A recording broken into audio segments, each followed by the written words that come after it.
Hi friends, welcome to వరవ్లాగ్స్. హైదరాబాద్ నగరంలో Banjara hills ప్రాంతంలో ఉంది కాసు బ్రహ్మానందరెడ్డి జాతీయ వనం.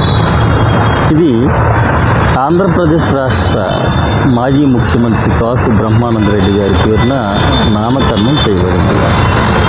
ఇది సుమారు 1.6 చదరపు కిలోమీటర్ల విస్తీర్ణంలో, అంటే సుమారుగా 350 ఎకరాల్లో చుట్టూ బహుళ అంతస్తుల భవనాల మధ్య విస్తరించి ఉన్న నందనవనంలా చాలా బాగుంటుంది.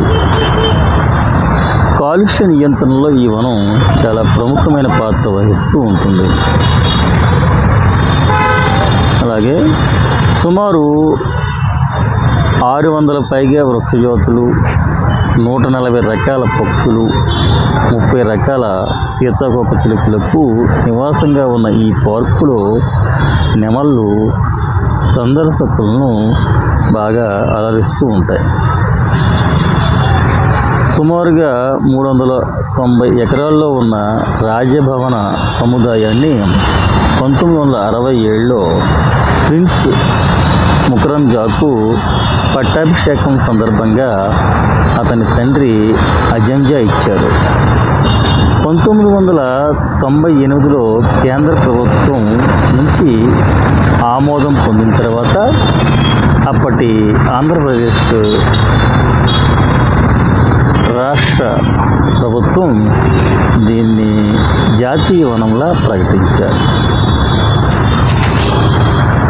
కాగా 2020 అక్టోబర్ 27న ఈకో సెన్సిటివ్ జోన్గా భారత ప్రభుత్వం ప్రకటించింది ఈ ప్రాంతాన్ని. ఫ్రెండ్స్, చూస్తున్నారు కదా నెమలు. నేను ఇక్కడ జస్ట్ వచ్చాను, అప్పుడే నెమలు ఇక్కడ గేట్ ఎదురుగా వాలిందనమాట.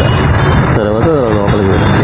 ఫ్రెండ్స్, ఈ వీడియో కనుక మీకు నచ్చితే లైక్ చేసి షేర్ చేయండి. అలాగే మన ఛానల్ని సబ్స్క్రైబ్ చేయండి ఫ్రెండ్స్. చాలా ధన్యవాదాలు.